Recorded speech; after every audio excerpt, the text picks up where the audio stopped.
Good afternoon, colleagues, and welcome to this session on equitable access to disruptive technologies in Europe and looking at how we resolve the access, innovation, affordability conundrum.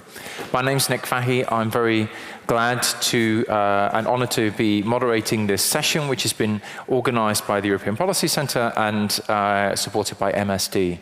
Thank you all for your interest. For those of you still joining and still lurking at the back of the hall, you will have so much more fun if you move forward. And we all come and fill up the hall from the front. Come and be present and part of the discussion. We will be coming out to the audience later on. So to give you an outline of the session, we will, after this brief introduction, we will be having an introductory talk from Elizabeth Kauper from the European Policy Centre, based on some work that they're doing within the EPC and based on some really interesting discussions which have been taking place also in Brussels. We then have an excellent set of panelists who I will introduce to you as I talk to them on the way through. But we will also be looking for your input. So I think we have a Slido code for this session. And so if you would like to, this is where I have to make sure I stand to one side so that I'm not in the way. Please do scan the code. We don't have a specific question for you to answer, but what we would like is for your active participation, for you to put questions into there, and then I will come panel to you at different points during the discussion so that we get that fed into our panel discussion. Because as Commissioner Vahey has talked about just earlier this morning, this question of access to innovations is a really important one, and the Commissioner was blunt. He doesn't think it's good enough, and he sees a lot of challenges around the regulatory system, around clinical trials, challenges which the Commissioner announced plans to address through various regulatory initiatives. But I guess our question for today is, what are the key initiatives that would help to address those challenges of access to novel and disruptive new technologies? What issues does that raise, and what wider considerations do we need to be addressing and thinking about? And that's where we're going to be very grateful to have your input during the discussion. But in order to prompt your reflections, may I, Elizabeth, invite you to come and give us some of your insights as an introductory keynote for this session. Please join me in welcoming Elizabeth to the floor.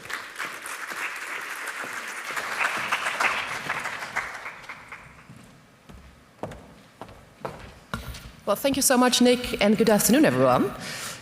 The idea for this session actually was born here in Gastein, because I still remember that 2 years ago, I had a conversation with some of you about the fact that in Brussels, in the context of the general pharmaceutical legislation, there, rightly so, is a lot of focus on rare diseases and affordability and access to medicines in that context. And I remember saying that, well, whereas that's a very valid question, in a few years' time, with a lot of disruptive innovation coming to the market, this question will be even more important. Because with rare diseases, numbers of patient populations are much smaller, whereas the promises of disruptive medicines probably will apply for much bigger patient populations. And that means that in terms, of course, of the promises of what these therapies offer to patients, we have to look forward to it. At the same time, when it comes to budget constraints, affordability issues, the problem becomes even bigger. So in that respect, I'm very happy to be standing here, because ever since I've been working in the context of the European Policy Centre. And for those of you that don't know us, we are a Brussels-based think tank. We do a lot of work on a lot of different topics, and I think the fact that we're quite a broad think tank with a lot of focus on economic security, with health as a very vital part of that, I think only benefits on getting a broader perspective on these questions, on the one hand to do with the promise of competitiveness and innovation, but on the other hand, and I think that goes to show that we're focusing this year's conference on questions about solidarity, about how can we ensure that with the promises of disruptive and innovative therapies coming to the market, it reaches patients. Because, again, I think a lot has been said, and I think, Nick, you summarized also quite well what the Commissioner in different sessions last night and also this morning stressed. We have seen that health security is now a very important topic. For me, having worked in Brussels now for 15 years, it's really interesting to see that health is very often mentioned as part of the mega trends that we have to prepare for when it comes to trends and tendencies for the future. And I would not have imagined that 15 years ago. Because I remember, especially in my job at the permanent representation, that people would ask me, what are you doing on health? Because that's so much member state driven. So what's the political relevant and political priority to this area? And I think there's no need for the sake of this session to go into indeed the importance of health security when it comes to dependencies and addressing them. We have all seen that during the COVID-19 pandemic, but certainly also to ensure, especially in light of new and disruptive technologies, that indeed Europe is not lagging behind.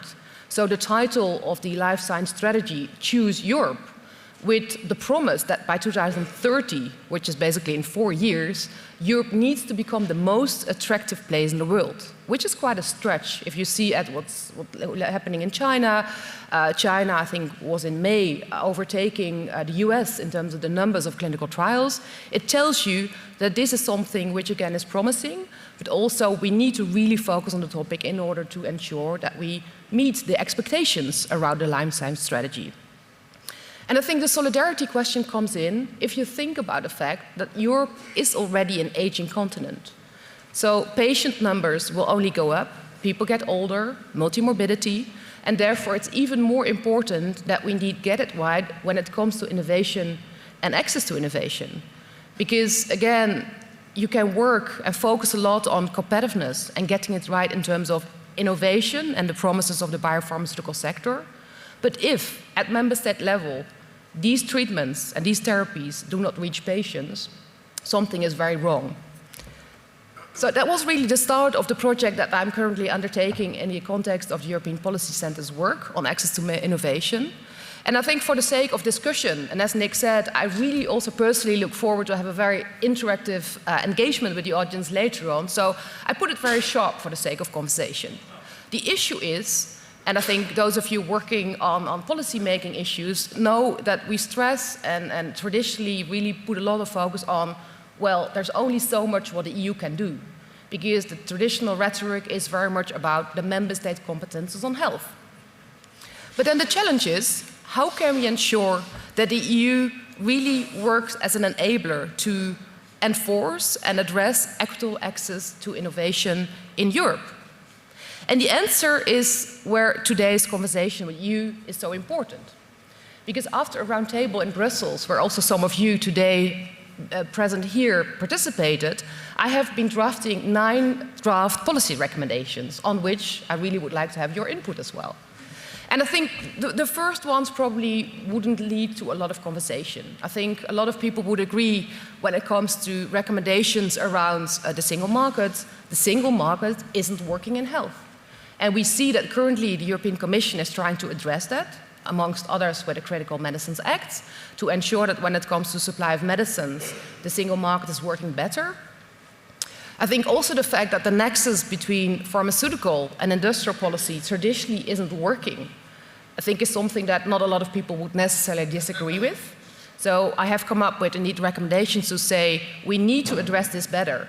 Because you cannot disentangle the question about competitiveness and innovation from the question to do more with pharmaceutical questions and public policies around access to the same innovation. So we need to ensure that two are being held together and being seen together. I think when it comes to the tools, a lot already has been said, also by the Commissioner, about the importance of clinical trials. I already referred to the fact that we are losing ground in the EU, with indeed China massively taking up investment and of course having way less problems with the scale of pharmaceutical clinical trials and the attractiveness in terms of the regulatory framework, or sometimes the lack thereof. I think we would all agree that it is important indeed to, as the Life Science Strategy says, invest in multi-country clinical trials and ensure that the regulatory framework is working. I think when it comes to another tool the European Union already has, which is the HTA regulation, there is a lot of potential. it potentially can be a game changer when it comes to how we deal with real-world evidence and the way we go about clinical assessment for new therapies and medicines. However, we need to ensure that we get the resources right. But also there, I think a lot of people would not disagree that it's important to have the tool, and yes, let's make sure that we live up to the expectations and make sure that the HTA regulation becomes a game changer, also going forward with different views on the use of real-world evidence. The potential of health data, the European health data space, is fantastic. It's really important, and I think also a political signal that the European health data space was the first of many more data spaces to come. And of course, COVID-19 and the pandemic speeded up the urgency around the use of data. And I think emerging technologies like AI only add to the relevance of data and the potential it has. So again, also there, I think the tools that we have are there. It's just that we need to ensure that when it comes to the regulatory environment, the different regulations in place are not working against each other. Because again, we have the health data space, we have the general data protection regulation, we have the AI Act, and all these regimes have slightly different purposes. So that probably will be the challenge, but no one doubts that the promise of data is there and that we should use it.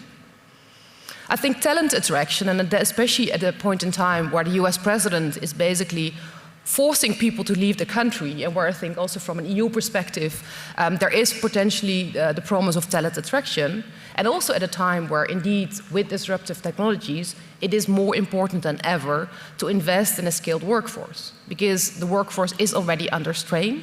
A lot of us, I think, have been working and writing on the issue. So also no surprises there. It is important to invest in the workforce, and it is of very relevance to ensure indeed that, especially when it comes to innovative therapies, we have the right hands to administer these therapies. So that brings me to the policy levers. And I think, and I expect that there will be much more discussion about, do we have the right policy levers in place? And that's also why I expect your critical feedback in the session we're going to have.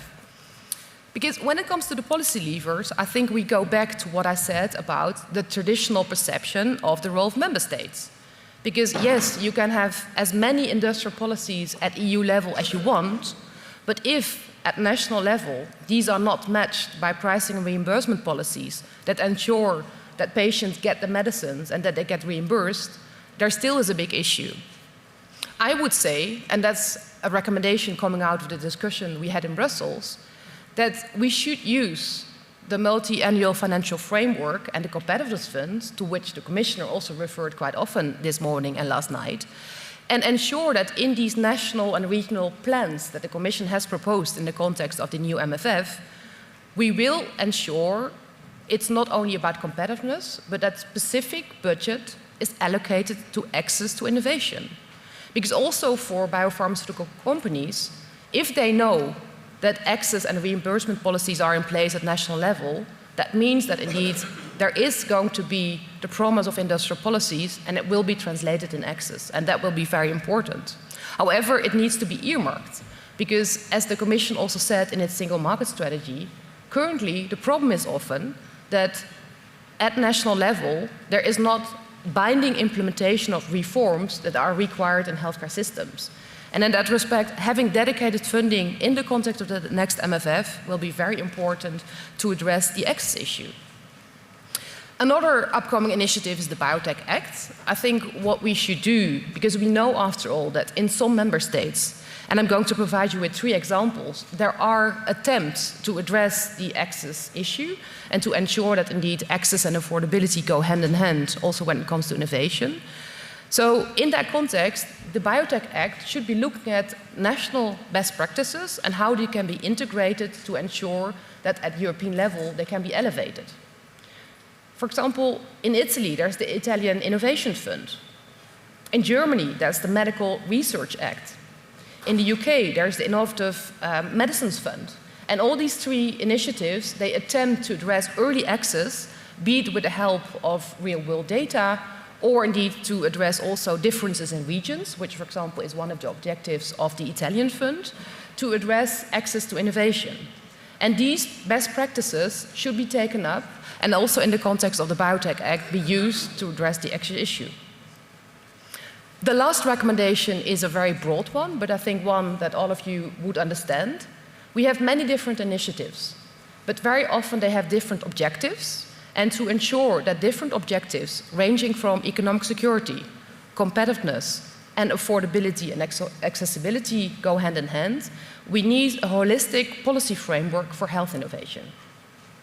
So in light of time, I keep it here, Nick, because I know that you would like to have interactive exchange, and I would like to invite all of you to come back. But these are 9 draft policy recommendations, and in the days after today's session, I will be finalizing the paper. So I really look forward also to have your more concrete input and potential suggestions you may have, so that I can add to these 9 and enlarge them. Thank you very much.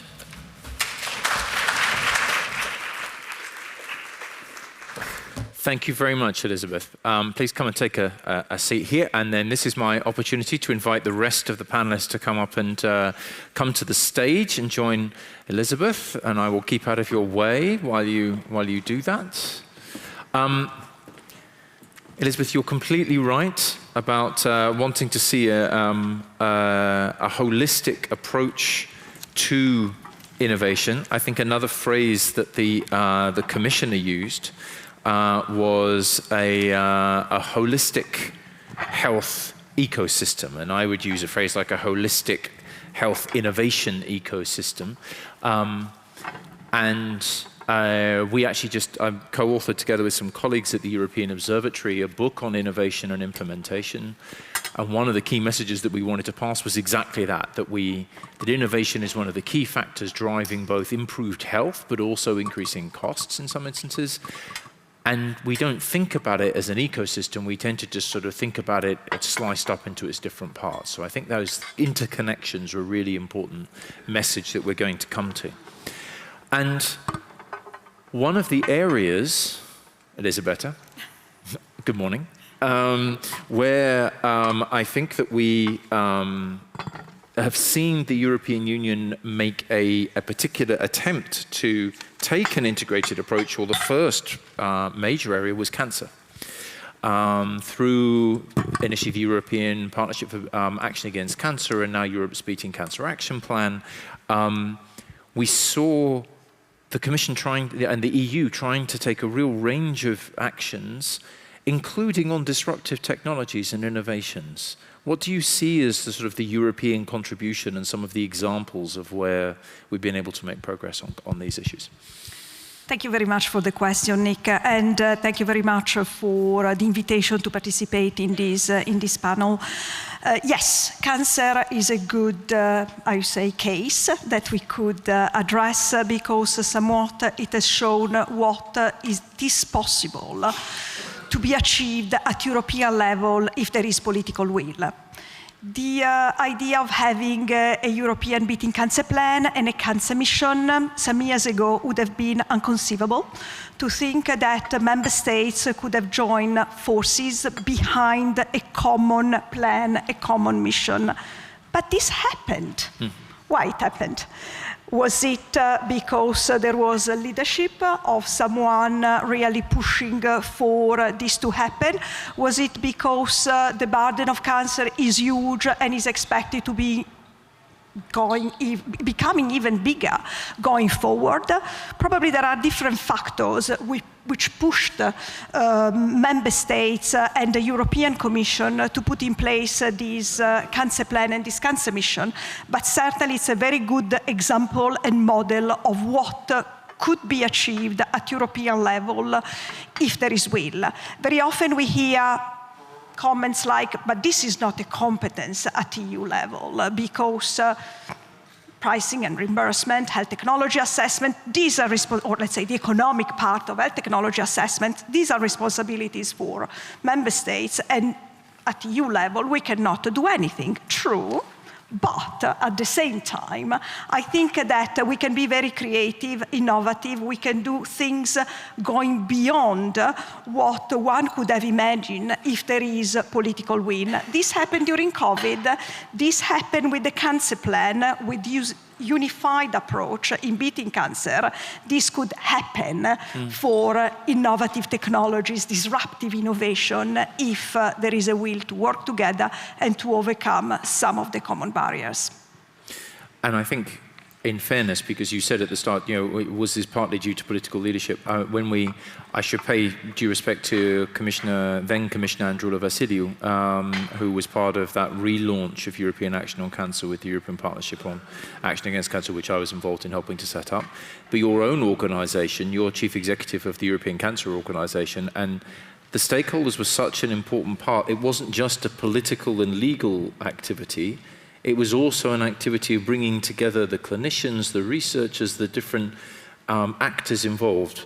Would you say anything about the broad range of people who you think need to be involved in order to make something like this a success, and why that matters? Yes, absolutely. The different range of stakeholders play a very important role: health professionals, patients. Let's not forget patients. Whatever we do at the end is for patients, so they should be clearly an important voice in this discussion, and also, of course, a range of other stakeholder organizations. So if we are all together aiming to achieve the same objective, then great things could be done. But it requires this vision somewhat of leaders, also at political level, in my view, for things to happen.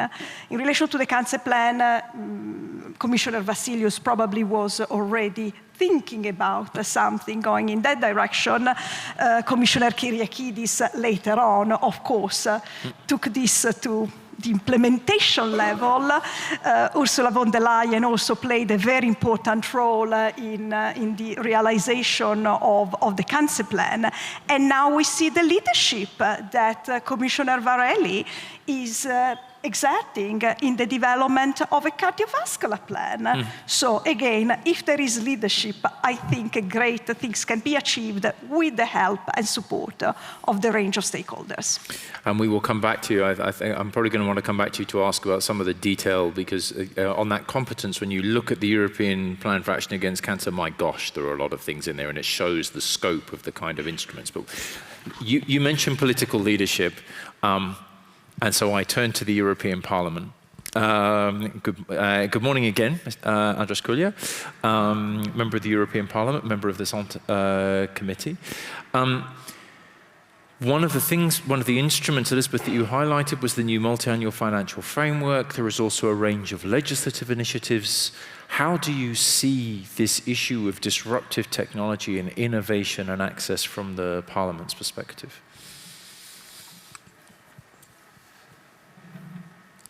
Now we are in a very interesting time and a very difficult geopolitical situation where the priorities have been changed, and there is an ongoing war next to European Union, and we see the trade war. So Europe is, I think, is quite a difficult situation, but also it is a big opportunity for Europe to show the lead and that it can remain Europe as a predictable and safe place for investment and research. And I think, and I see this, that in the Parliament there is a political will.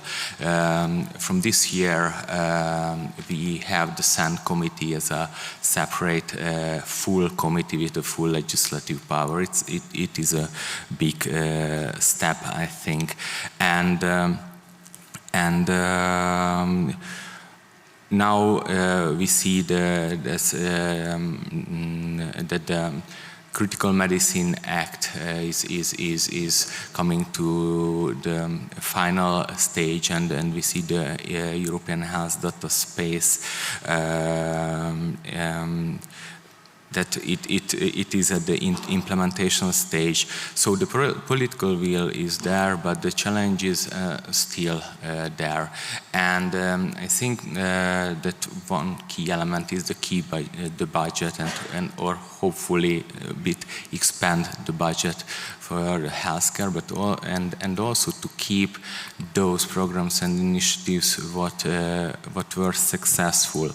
And just one thing that we have to wait for the rare disease action plan, but I would like to highlight this topic, that how important is this, that we see that there is a European reference network, a framework with knowledge we can build on it, and we can harvest the information and the experience.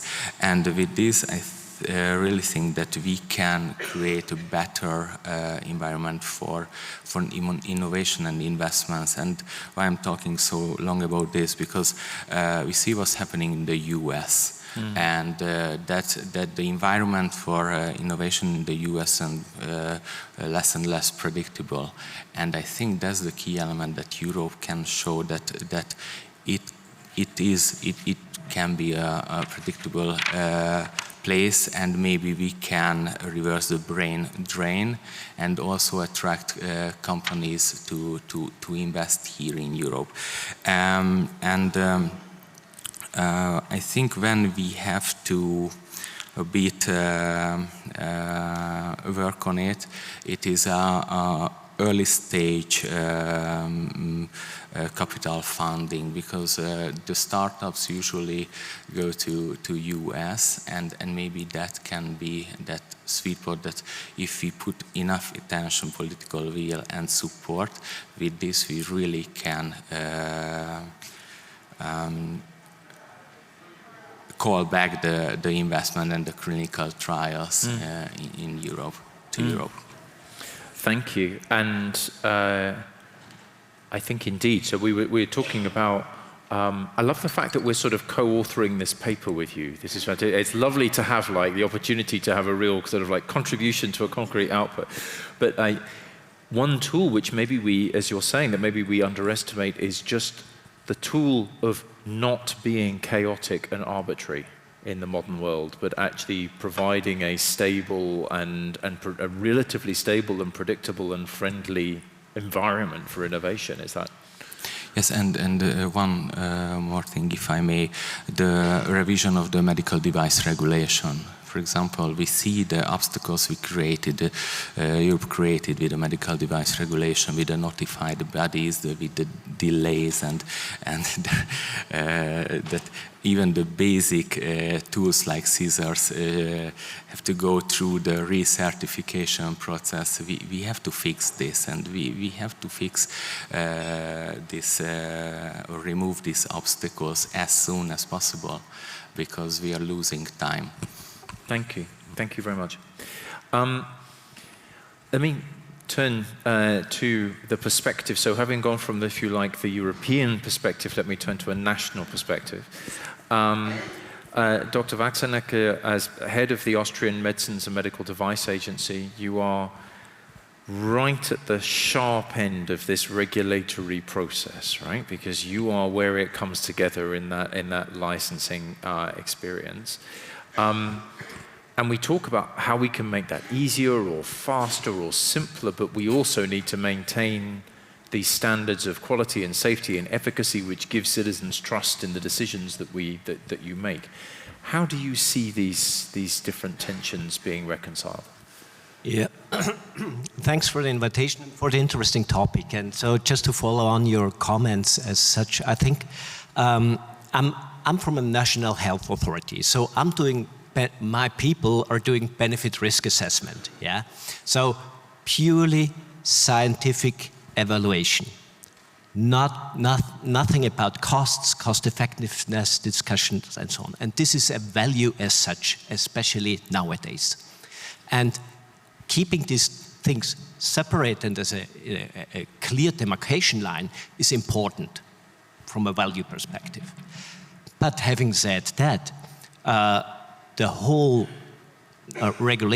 European regulatory system came a long way down from being a simple gatekeeper to taking up early innovations already with some really procedural aspects we put in place at the European level innovation task force. We're doing scientific advice procedures. We have joint scientific advice procedures with HTA bodies, because in the very end, as regulators, we are usually killing the joy of innovators because we want to see data, and we kill the joy of over-enthusiastic entrepreneurs almost weekly, I may say. But that's our duty, and especially considering public health. And this is the kind of balance that we have to strike. On the one hand, access to innovative therapies for patients. On the other hand, also protect public health. And protecting public health also means protecting individuals. Because even with cell therapies and this kind of stuff, just taking out cells, doing a little bit and then taking it back, things happen. We have safety issues. Yesterday we talked again about the Karolinska Institute failure with the synthetic trachea, and where 3 people died and so on. We will, of course, be blamed for that. So this is our primary rule. And in the end, when it comes just to build the bridge also to the cost-effectiveness perspective, I think a part of the solution are, again, data. Real-world data. The public health systems, our public health systems, need the feedback from the market. Are those innovations really worth the effort? Do they really turn out to be of value or not? So far, we have not really established these systems and do not have available this data, but this is the very idea of the European health data space. Absolutely. Let me push you a little bit on that, though, Günther, if I may. Because here in Austria, you have, I know because there are colleagues also involved here, who've been involved in establishing electronic health records within Austria. You have, I mean, this is not a competition, but if it were a competition, Austria would be doing reasonably well in terms of the electronic component of the health records in comparison to other systems. But from your perspective as a regulator, you still say that you don't have access to maybe the kind of the real-world data that you're looking at. So if we think of Austria as maybe allowing us to understand the potential of the European health data space, what more do you think is required? What do we need in order for you to be able to have the data that would really improve that regulatory function? Unfortunately, my answer is it's the mindset. Yeah, we live in a solitary health system, but we have already talked today about the privacy paradoxon. You know, we very well like to share our health data or all our data when we come to social media or to consumer products, but when it's about our health data, we're very conservative. No, better not. So it's where's the individual reward? And we get data from patients. They are, of course, willing to share their data. But for the real disruptive therapies, for all the omics vision, I may say, and it's not always that easy. That's when it comes to the pharmacological perspectives of monogenic diseases. There's 1,000 shades of allelic versions and gray. So to say, it's not that easy to replace that. So we still need clinical data, but we need to work on the mindset that every individual is willing to share, even if he or she is healthy, it's data, and her data. And even in Austria, that's still that trust in the system is still needs to be built, would you say? According to my experience, there's still room for improvement. Very nicely put. Yeah. Thank you. But it's the reason I ask you about it is I really think that when we look at the European health data space, we have a vision, But we can also look at what's within member states that have already gone quite a far way down that road and just how hard it is to make progress in that. It's of course also a matter of money. It needs investment, it needs IT infrastructure, it needs data coming out from the silos, and the willingness to do so. Thank you very much indeed. Matthias, may I turn to you?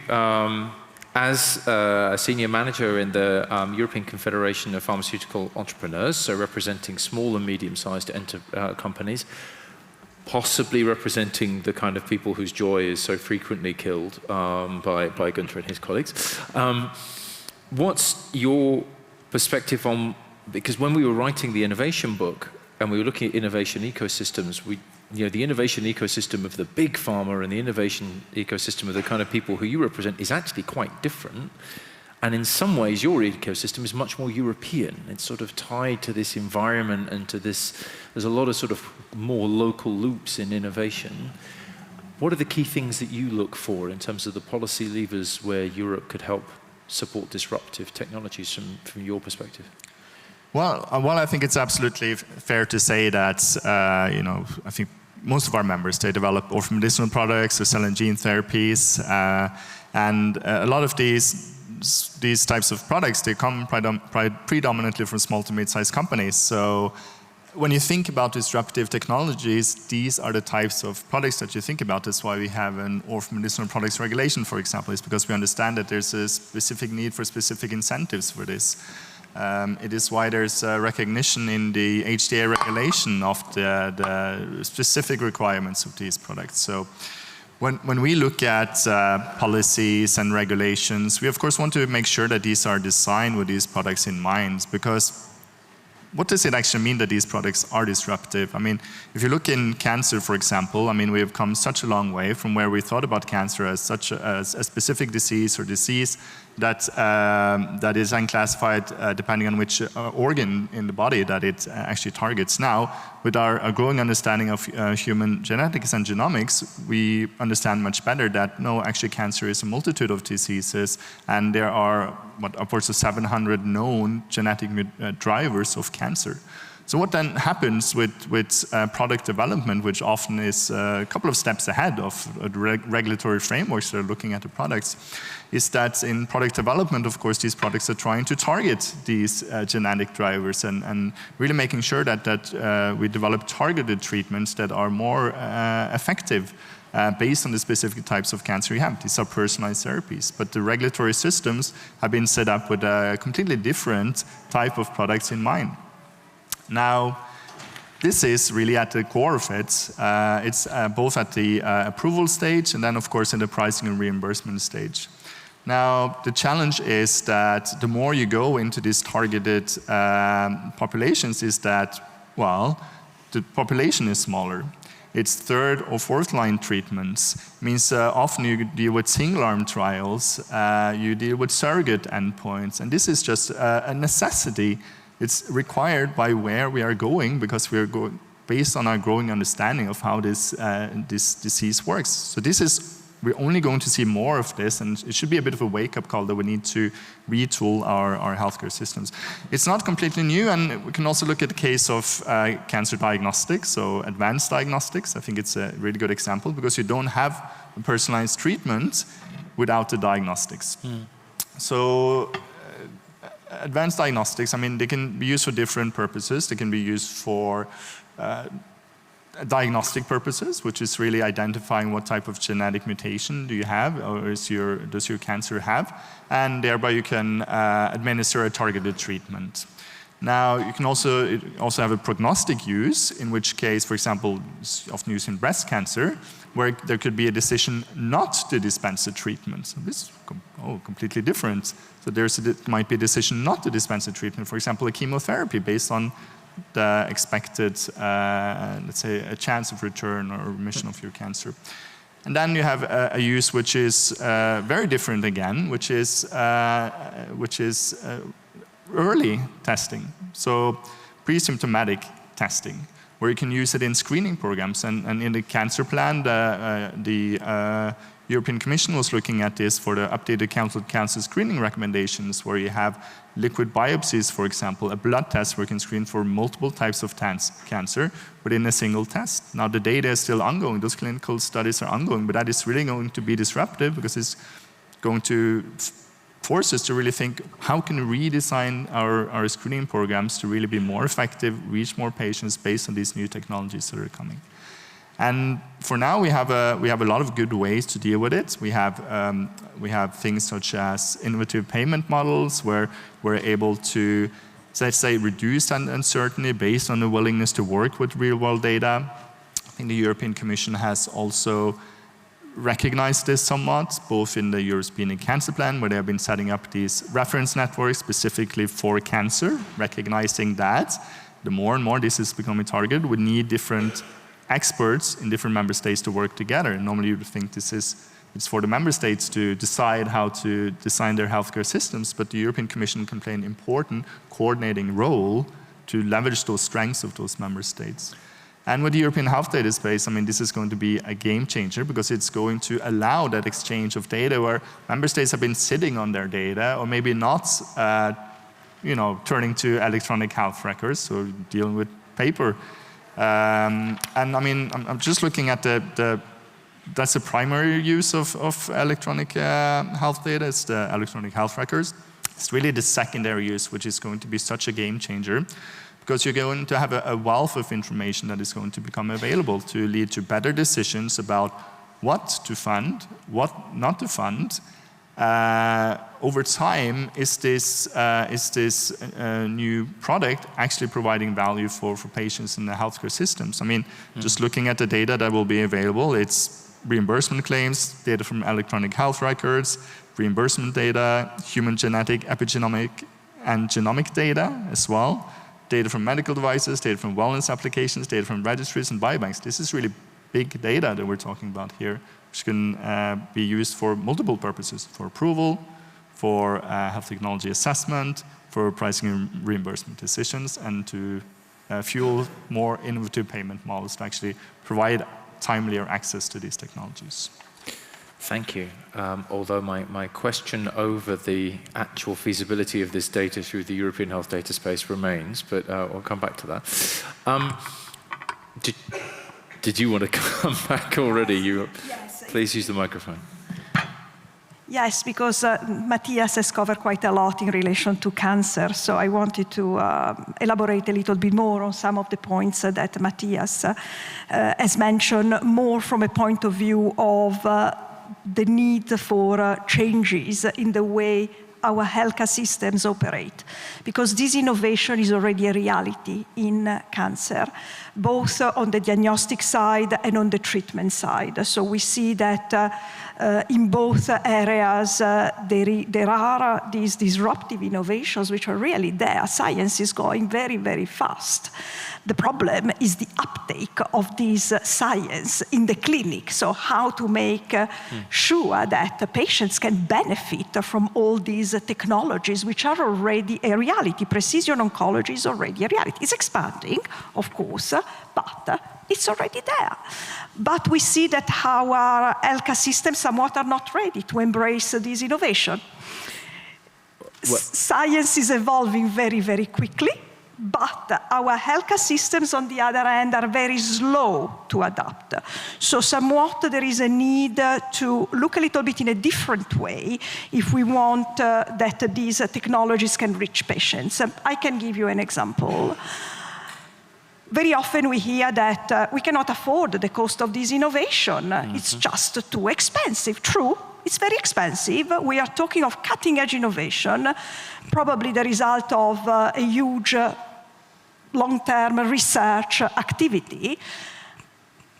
So it's expensive, but if these technologies can allow to detect the patients at a very early stage, even before they develop a cancer, and if the patient, in case he's already a patient being diagnosed with cancer, can be identified early enough that they receive a treatment which is less, I would say, invasive, which is more targeted, which is shorter in time, then this will allow to achieve savings for our healthcare systems. The problem is that the way the budget of healthcare systems are organized is in silos. So we have a budget for medicines, we have a budget for this, we have a budget for that.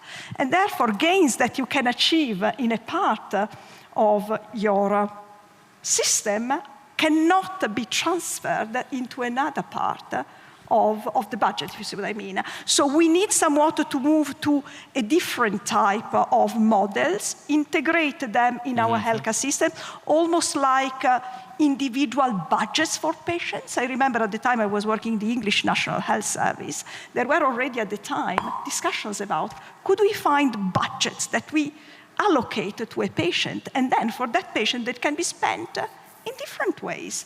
It's not a one-fits-all. But of course, I understand that this is difficult and requires a lot of leadership, a lot of goodwill, and it will take very long time to embrace this new way of operating. I love that you highlight it, because one of the elephants, as well as perhaps what was it described as this morning, with a large orange elephant in the room that you already alluded to, Andres.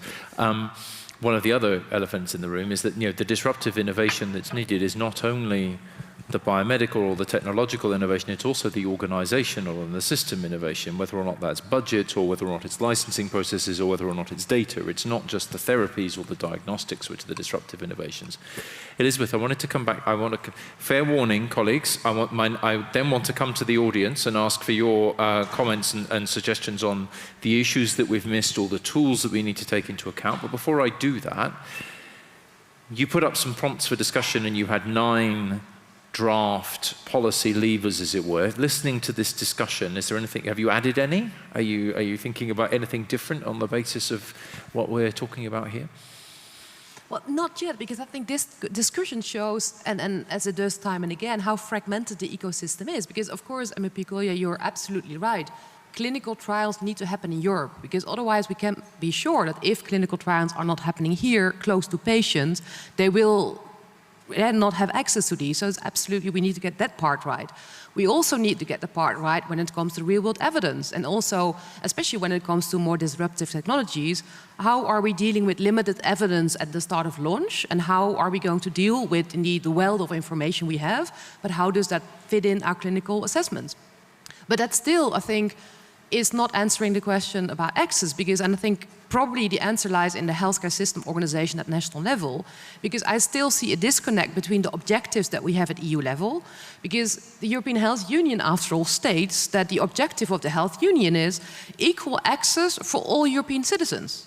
But I think all of us know is that the current reality is not living up to that promise. Because if you are a patient in, say, Germany, you are getting your medicines or your treatment way quicker than, say, in Romania. And I think that is the issue that I'm keen to address. And I think it requires a different view on healthcare spending. And I think all of us coming to Gastein probably for years know that we have been trying to sort of reformulate the discussion about health as an investment, not a cost. But I think that is still the struggle at national level. Because if indeed we go about also the limited workforce we have, if we look at the promises of disruptive technologies, where you have perhaps less hospital beds, less day in the hospital, that's a completely different way of looking at a system. But that's not the reality in a lot of member states. So the European semester already tries to make the link between European objectives and reform at national level, but it's not really reinforced. So I do hope, and again, one of my recommendations was, ensure that X provisions are linked and are put in the competitiveness fund, but also look for an enforcement mechanism to see that the investment in access is going to happen at national level. And perhaps with that, as you say, you use the word co-author. I'd love you to co-author perhaps an extra recommendation where I can put in words what we're trying to find out today. I'm sure this group will rise to the challenge. Let me come down to the audience, but as I'm doing that, Panna, do we have any comments from Slido and from the online discussion? Yeah, thanks, Nick. So there is a very lively discussion on Slido. I'm mindful of the time, so I cannot, unfortunately, highlight all the topics. It would need another session. It's very exciting to see. Actually, the most voted question that the online participants highlighted is a very fundamental one. And it's how can investments in technologies be justified when many basic social and health needs are not met? I think that's a provocative question. And we hear the reaction. Yeah. There is also a trend on speed of approval, speed of reimbursement, because the opinion of the participants is that price is important, but speed is critical for patients and for competitiveness. Okay.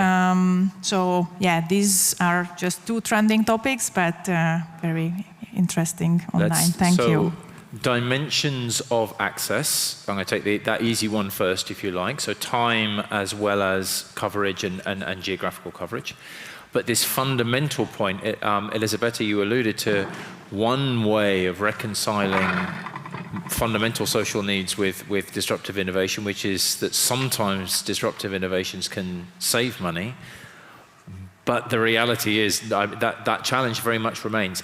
As I come out into the audience, so we have some questions online. Does anyone else wish to contribute, either with a question or a comment? Can I go to the lady just there? A microphone is coming to you. Would you say who you are, please, as well?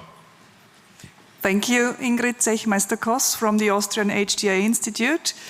I would like to challenge some of the statements about cost savings, because the evidence that I see on our desks every day is that these disruptive technologies have actually extremely high cost-effectiveness ratios, which means they are not far away from cost saving. They are adding additional costs for very little additional benefit. And the driver for that is the high prices. So I would like to ask the panel, what can we do here to bring down this very unfortunate cost effectiveness, because if we don't do it, we will lose a lot of health elsewhere, as some of studies also have shown. If we constantly invest in these technologies, they may be innovative, but they are still, we pay a very high price for this innovation. And thank you for the question. Do you have an answer? What would you do? We need to continue thinking about these fair pricing approaches that we started, for example, yesterday in one of the sessions. What is a fair pricing approach? Also coming back to this social contract, that it has to be in the interest of all of us to sustain the healthcare system with all the parties involved, and not just having profit for some parties. Thank you very much. Are there other questions or comments that people wish to contribute? Yes, ma'am. Hi, thank you. I'm Sean Palmer. I work in non-profit vaccine development based in the Netherlands. And I wanted to raise a perspective that I think is perhaps missing from the panel, that of civil society. And when we're talking about disruptive technologies, or rather disruptive innovations, policy innovations and whatnot, the critical need to invest in civil society capacities across Europe and make sure that they are funded, they're included in budgets as well, as a key accountability driver, as a key thought leader as well, to participate in policy decision making as well, that will help lead to access. Thinking about access conditions to financing of health innovations. I think civil society is a really key stakeholder here that needs to be involved in this process to push for these innovations, or innovative, more patient-level budget models, for example. Civil society will be, a really critical player here, and I think it's really important that they have a key seat at every discussion table here. And thank you very much. And a pillar of Gastein's forum. Thank you very much for contributing that perspective. And one more, please. They're all from one side of the hall. I don't know what you lot had in your coffee, but I don't think it was sufficient. I'm Philip Hines from IQVIA. Just wanted to re-emphasize the importance of speed as a factor in access, right? Super important for patients, super important for industry and for the EU's competitiveness, and an area where the EU actually has competence. So as a concept, I wanted to ask whoever would like to take it in the panel, their opinion about the idea of a new regulatory deal from the EU in terms of faster regulatory access, faster clinical trial, approval access, and potentially faster and more equitable pricing, reimbursement, timeline access. All these things are on the table at the moment, or at least in the room if they're not on the table, and an area where the EU could act. And is there anyone from this? Can I wake this side of the hall at all? Yes. I can try. Karolina Mackiewicz from Global Health Connector. I work a lot with the Horizon Europe projects. And of course, there are long projects, 3-4 years, engaging lots of organization and of course engaging lots of money, resources, public resources. And what we see is that often the technologies, disruptive or not, they are like ending when the project ends. So there is really, we struggle still to find out the best exploitation path to the market. And we also see that often the academia, our partners, not only scientific partners, but all partners are moving from project to project. Mm-hmm. So this is also, I think, something when we are thinking about the next budget and the next financial framework and the FP10 and so on, maybe also something to think about how to motivate us all to actually implement what we develop and find a way for those technologies that cost 4, 5, 10 million euro to develop, to implement, instead of moving to yet another new project, no? Because that's easier, that's faster, and that's more, somehow accessible for the innovation actors. Thank you. Matthias, I can imagine that in particular that sort of bridge of academia into small, those spin-out companies, and what happens then is maybe something that you might want to speak to. I'm going to take one more. You woke up, but you know, I'm going to take one more here. Yeah, thanks. I'm Afua Nastrin from Roche Diagnostics.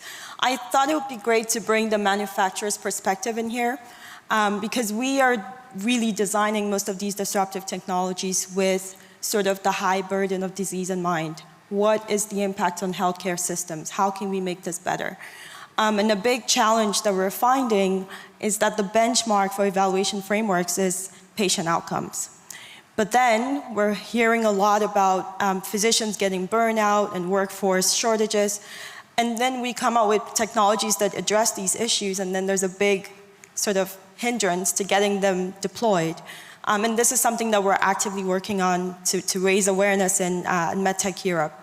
And other trade associations. So I think it is incumbent on the evaluation, value assessment organizations, HTA processes, to also sort of expand the patient outcome threshold to acknowledge the physician-facing technologies that actually do make a dent in the challenges facing health systems. Thank you. Thank you. I can imagine that there are many physicians who will be glad to hear about physician-facing technologies.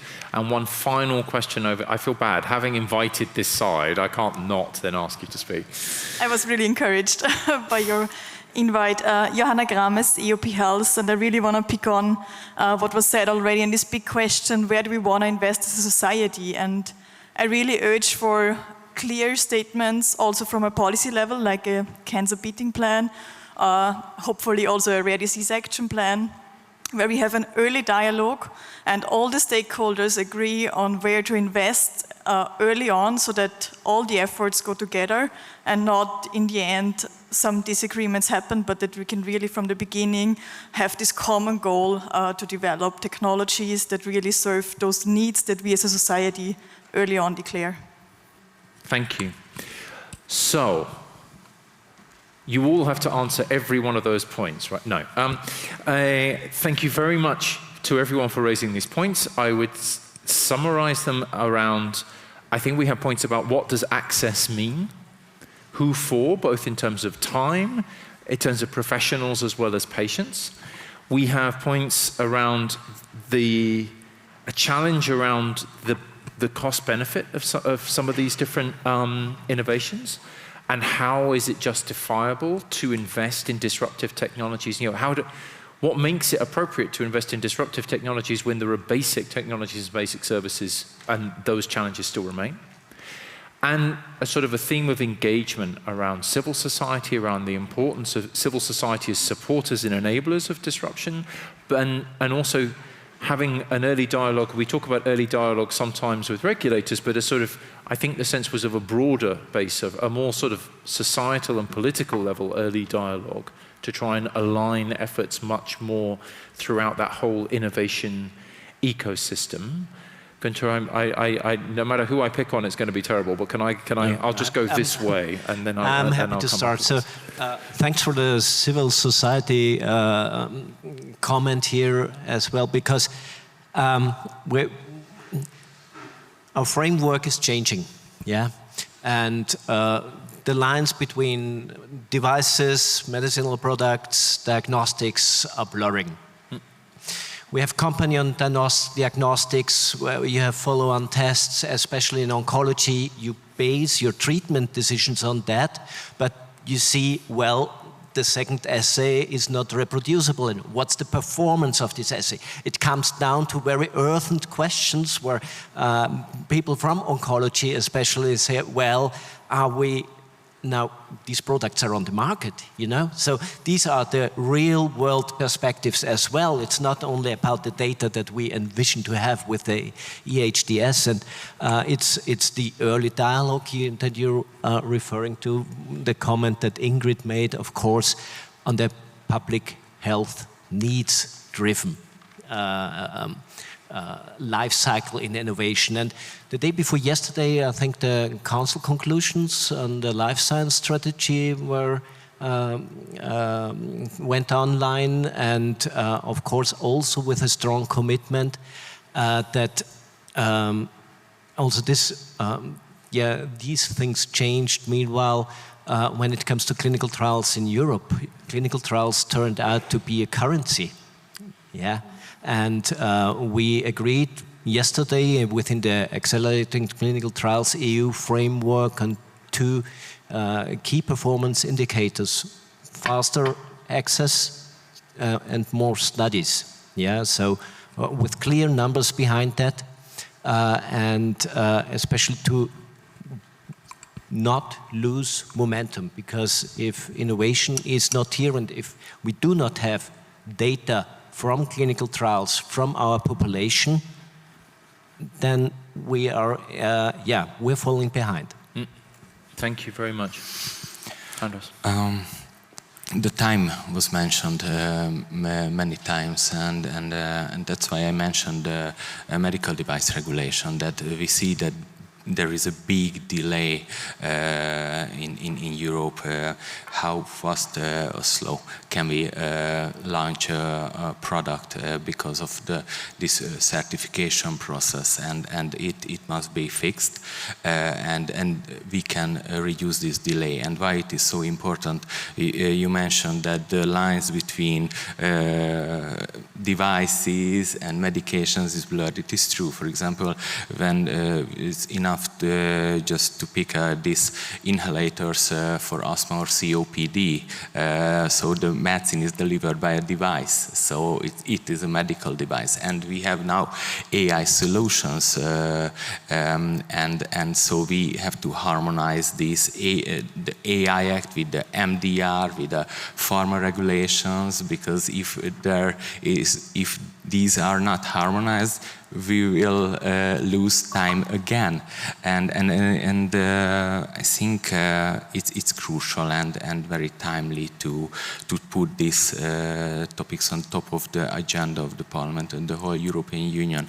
And I think the lady from Poland mentioned that we have very good researchers and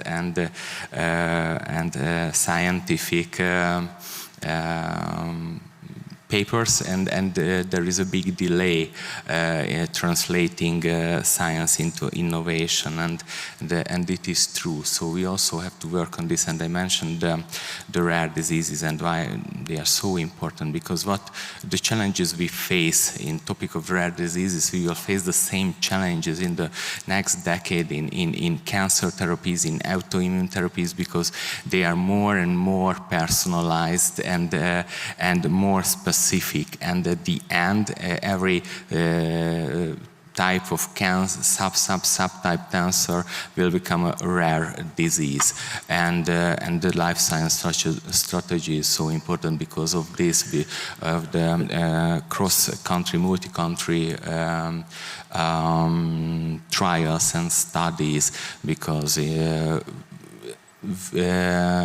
the rare diseases and these subtype of cancers, we have a small number of patients, but Europe is a big part of the world. So if we can harmonize these regulations and find solutions, that we can be a lead in research. But now it is quite difficult. But then I have to say, so if rare diseases are in a sense, rare diseases are the future, this is what everything is going to look like, then we have to meet this challenge of Equitable about prioritization and costs in rare diseases as well.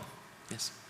Do you have suggestions as to how is that part of how should that be part of our approach to a future action plan on rare diseases? I think it's a bit early to give a very direct answer, but and somebody mentioned also that if we analyze these very specialized therapies and the cost effectiveness of these, they are actually cost effective. But I think we have to involve private and also public investments in research, and also analyze how we can make these therapies accessible for the citizens. But there are so many questions that it is very difficult at this stage to have an answer, especially because health is a member state competence, and there are big obstacles we can not solve at the moment. Thank you. I know we're short on time, but still, I know you wanted to come in before, so I'm sure you have comments to make in response. No, please. Okay. So just, I wanted to comment on a few points which have emerged. The first one is around unmet needs. There was a question, remote question which arrived. And I'd like to say that, of course, there are still a lot of unmet needs. If we look in cancer, we have done a lot in improving survivorship for a number of cancers, but in other areas the situation remains dramatic. Take pancreatic cancer, where basically we have not done progress in the last few years. So definitely there are still a lot of unmet medical needs which should be addressed, and we should find ways of ensuring that these areas are somewhat prioritized. The other issue is about the cost of innovation. Of course, not all innovation will allow to achieve significant savings, but there are certainly examples of innovation which can allow to achieve savings. I would like to mention one in relation to cancer, which is the use of artificial intelligence in imaging. Increasingly, we see that radiology is using artificial intelligence to read images, and the results are absolutely fantastic from the point of view of doing much better diagnosis. So this is a good example of how a technology can really allow to reduce cost in terms of workforce, but also allow to reduce, let's say, to improve patient outcomes, and this is the most important point. And then in relation to, let's say, not having enough evidence on the added value of a technology, yes, if you have disruptive innovation, of course, at the moment of launch, there is not enough evidence. I think that models of innovation funds, innovative cancer funds, it existed in the UK, I don't know if it is still the case, they can allow to gain a little bit of time after launch to continue to collect the data and evidence, which then can be used for a more thorough health technology assessment and for pricing and negotiations for therapies. So that means that you can bridge the gap somewhat. The price when it begins shouldn't be the price that it is eventually on the market for, because you don't know what that price should be at that point.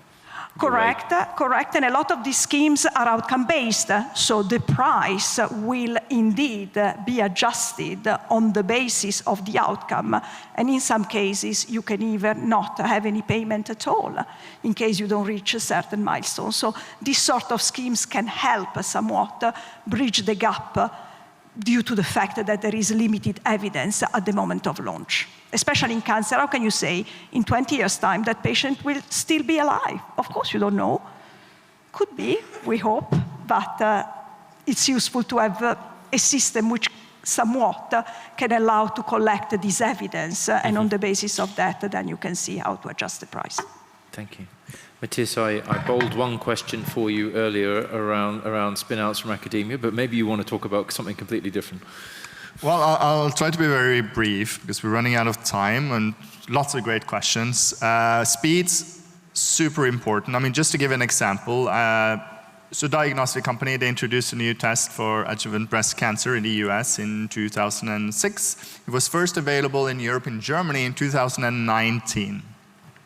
It's a long time for patients to go and not have access to this test. Here we need to do more, especially for the advanced diagnostics in cancer. Maybe there's time to talk about a sort of transparency directive for these types of tests, because you cannot access the therapy without having the test.